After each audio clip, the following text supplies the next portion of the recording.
दोस्तों, आज आप जितना एक्टिव रहेंगे उतना ही आप फ्यूचर में पैसे बचत कर सकते हैं।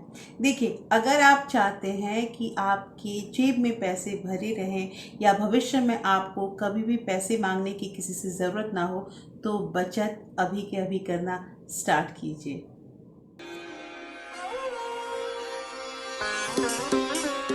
Hello everyone, welcome back to my channel real life with Tuku. कैसे हैं आप लोग? आई होप आप बहुत अच्छे होंगे और सेहतमंद होंगे और आप लगातार मेरी वीडियो के साथ भी बने हुए होंगे। दोस्तों, आज की वीडियो में बचत करने के आपको मैं 4 ऐसे उपाय बताऊंगी जिनकी जानकारी अभी तक मैंने किसी भी वीडियो में नहीं दी है।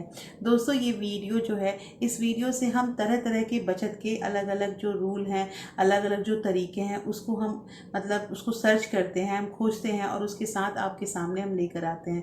दोस्तों, आप लोग मेरी वीडियो को भी बहुत पसंद करते हैं क्योंकि आपका कमेंट, आपके लाइक, ये सारा कुछ मुझे बताता है कि वीडियो कितना पसंद आ रहा है। तो इससे क्या है कि एक मोटिवेशन मिलता है और मैं साथ के साथ नया नया भी जो एक एक पॉइंट होता है वो मैं खोज के लाती रहती हूँ। तो आज का वीडियो जो है ये भी बहुत इंपॉर्टेंट है क्योंकि 4 ऐसे नए पॉइंट है इसमें, और जो लास्ट का जो पॉइंट है दोस्तों, ये सबसे इम्पॉर्टेंट है, इसलिए लास्ट के पॉइंट तक जरूर बने रहिएगा। तो चलिए, वीडियो स्टार्ट होने से पहले लेकिन एक नम्र निवेदन है कि अगर आप लोगों ने अभी तक रियल लाइफ विद टुकू को सब्सक्राइब नहीं किया है तो प्लीज़ सब्सक्राइब कर लीजिए अपने इस चैनल को, और साथ में जो बेल आइकन है उसे भी ज़रूर प्रेस कर दीजिएगा ताकि ऐसे ही इंटरेस्टिंग वीडियो के नोटिफिकेशन आपको मिलते रहें। दोस्तों, वीडियो पसंद आए तो एक लाइक ज़रूर कर दीजिएगा। तो चलिए स्टार्ट करते हैं वीडियो को। सबसे पहला चीज़ यहाँ पे ये है ना दोस्तों कि आप अपने पैसे किसी को उधार मत दीजिए। देखिए, मैंने बहुत लोगों से सुना है, और सुना क्या है, मैं खुद इस चीज़ में फंसी हुई हूँ कि जब मैंने पैसे कहीं उधार दिए ना, तो पैसे मिलने की आशा बहुत कम हो जाती है। आपने एक चीज़ ध्यान दिया है कि जब किसी को आपसे पैसे लेने होते हैं ना, तो वो आपके आगे पीछे हमेशा आपका ध्यान रखना, आपको फ़ोन करना और आपके घर आना, ये सब चीज़ें अगला करता है।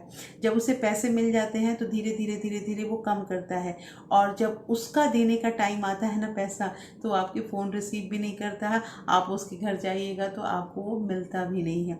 ये होता है, सबके साथ होता है। तो दोस्तों, कहना यहाँ पे ये है कि उधार जो हम पैसे देते हैं ना, जैसे कोई हमसे पैसे मांगता है और हम उसे पैसे दे देते हैं, इस चीज़ में थोड़ा सा कंट्रोल कीजिए, क्योंकि एक बार जो पैसे आपके पास से निकल गए ना, वो बहुत मुश्किल से पैसे आएंगे। ऐसा मेरे साथ हुआ है।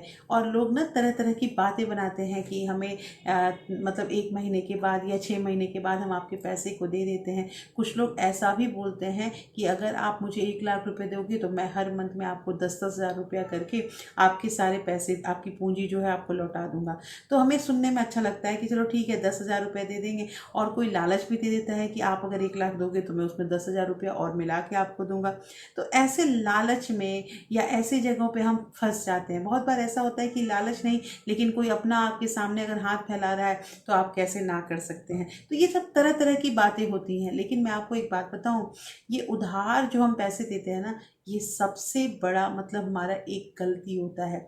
क्योंकि अक्सर ऐसा हुआ है ना, मेरे साथ तो ये चीज़ हुआ है, आप लोगों के साथ ऐसा हुआ है कि नहीं, कमेंट करके मुझे बताइएगा ज़रूर। तो ऐसा हुआ है ना दोस्तों कि जब हम पैसे किसी को दे देते हैं ना, तो वो पैसे लेने के लिए कई बार मुझे फ़ोन करना पड़ा है, कई बार मैं उसके घर तक गई हूँ। ये सब चीज़ें मेरे साथ हुई है उस समय जब बहुत दिक्कत होती थी। और बहुत जगह ऐसे भी हुए हैं ना कि मुझे वो पैसे आज तक मिले भी नहीं हैं, वो पैसे बिल्कुल लाल खाते में चले गए। तो कहने का मतलब ये है कि आप उधार मत दीजिए, और अगर आप उधार किसी को अपने पैसे दिए हैं तो जल्द से जल्द उस पैसे को लेने की कोशिश कीजिए। नहीं तो जितना समय आपका जाएगा उतना ही वो पैसा नहीं मिलने की जो संभावना है वो बढ़ जाती है। कहने का मतलब, अगर आपने किसी को पैसा दिया है और आप 1 महीने, 2 महीने या 1 साल के अंदर उस पैसे के बारे में नहीं पूछते हैं, नहीं मांगते हैं, फिर वो पैसा आपका नहीं मिलेगा। तो दोस्तों, बचत करने का ये सबसे पहला नियम है कि अपने पैसे उधार पे ना दें। इस बात से बचें। साथ के साथ एक चीज़ और होती है दोस्तों हमारे साथ, कि ऐसा होता है ना कि जैसे हम कहीं अगर कोई हमें मिलता है ना, तो वो हमसे 150 रुपये ऐसे ही मांग लेता है। कहता है कि 100 रुपये देना, मुझे ये काम है, या 50 रुपये देना, 80 रुपये देना, ऐसे करके कुछ पैसे मांग लेता है और हम दे देते हैं पैसे। ये काम हम करते हैं। लेकिन पता है, आप बाद में क्या होगा ना, आपको याद रहेगा कि आपको वो पैसे लेने हैं और आप खुद शर्माओगे कि हमें मतलब कोई क्या सोचेगा कि इतने कम पैसे मांग रहे हैं। ये अक्सर होता है, सबके साथ होता है। लेकिन पता है, ये अगर आपसे, इसका एक मैं ट्रिक बताती हूँ, अगर आपसे कोई पैसे मांगे और आपसे कभी वो एक दो बार पहले ऐसा घटना घट चुका है आपके से कि वो आपको पैसा नहीं दिया है, तो आप उसको ये चीज़ कहिए कि हमारे पास मोटा पैसा है। मतलब अगर जो वो खुले मांगे, आपसे 50 मांगे, 100 मांगे, तो आप बड़े नोट के बारे में बताइए कि ये है मेरे पास खुले नहीं है या मेरे पास पैसे नहीं है। ये चीज़ है। और कुछ लोग, एक चीज़ और होता है दोस्तों कि पैसे तो मतलब मांगने में हमें शर्म आता ही है, लेकिन साथ साथ कुछ लोग ये भी कहते हैं जब हम अपने पैसे को मांगते हैं तो, अरे मैं तो भूल ही गई थी, या मैं तो भूल ही गया था, मुझे पैसे भी देने हैं, पता नहीं दिमाग से निकल गया था। ये एक पेट डायलॉग होता है सबका। जिनको पैसे नहीं देने होते हैं ना, वो यही बात कहते हैं कि हम भूल गए थे। तो उधार पे पैसे कभी ना दें। दूसरी चीज़ यहाँ पे ये है दोस्तों कि स्कूल की फ़ी, सभी लोग स्कूल की फ़ी भरते हैं, जमा करते हैं। तो स्कूल की फ़ी जो है ना, उसको फर्स्ट प्रायोरिटी रखिए।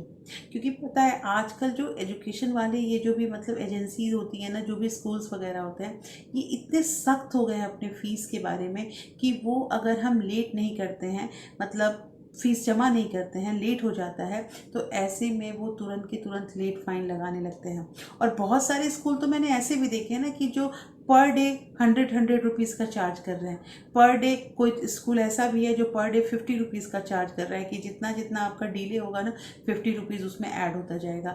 और मैंने देखा भी है, कुछ पेरेंट मेरे पास भी आए थे जिनको मतलब आप समझो कि 2-2 हज़ार रुपये की पेनाल्टी लगी है। तो ये सब जो चीज़ें होती हैं ना, और लोगों को भरना पड़ता है। वो क्या करते हैं स्कूल वाले, अगर थोड़े मतलब अच्छे होंगे, तो मैं यही कहूँगी कि 2 हज़ार रुपये अगर होते हैं तो वो क्या करते हैं, नेगोशिएट कर लेते हैं कि चलिए 2 हज़ार नहीं तो आप 1500 या 1 हज़ार रुपये तो आपको फ़ाइन भरना ही पड़ेगा। तो आप सोचिए आपका 1 हज़ार रुपये का नुकसान हुआ कि नहीं हुआ। ये चीज़ होता है दोस्तों। इसलिए मुझे ये चीज़ कहना है कि जब स्कूल फीस वगैरह जो होती है, जो भी स्कूल एजुकेशन में हम फी जमा करते हैं, जहाँ मतलब पर डे वाला पेनाल्टी वाला चार्ज जो है वो उसमें ऐड होता रहता है, उस चीज़ को ध्यान में रखते हुए सबसे पहले अपने खर्च का प्लान कीजिए। स्कूल का जो भी फीस है उसको सबसे पहले भरिए। अच्छा, बहुत लोग ये भी करते हैं ना कि जैसे साल भर की फीस एक बार एक साथ भर देते हैं कि चलो हमने ना न्यू सेशन स्टार्ट हुआ, हम अपने पूरे साल की फीस भर देंगे, अब हमें हर महीने महीने का कोई पंगा नहीं होगा।